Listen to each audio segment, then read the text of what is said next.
Hola muchachos, ¿cómo están? Hoy nuevamente para ustedes haciendo un video respecto a la KTM 390. Lo hago es con el fin de ayudarle a muchas personas que tienen este tipo de motos y sabemos de que son un poquito complicadas de entender ya por su tecnología, que es una moto full injection, y aún así es una moto de tan buen cilindraje, de muchos caballos, que nos enamora mucho, pero así como es de buena para correr también tiene sus defectos, ¿no? En estos momentos me encuentro con un problema. Ya voy a encender la moto para que ustedes escuchen. Listo.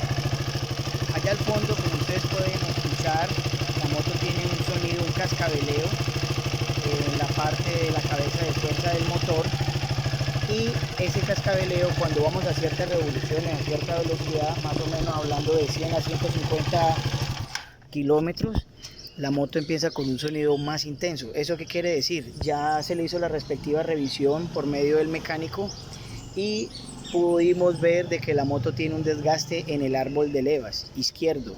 Si lo vemos de aquí enfrente, tenemos dos taponcitos allí en la cabeza de motor, y este árbol de levas de acá que estoy señalando es el que tiene el desgaste en las guías.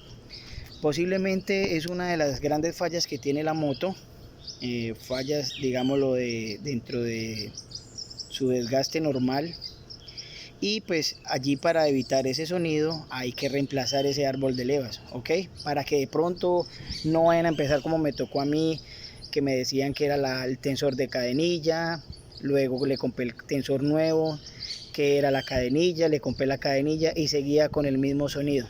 Entonces muchachos, ahí les paso ese datico para que de pronto no vayan a perder tiempo ni dinero y vayan directamente a la fija con el problema que les pueda presentar su moto cuando tenga un ruido o ese cascabeleo que ustedes escuchan al encenderla, ok.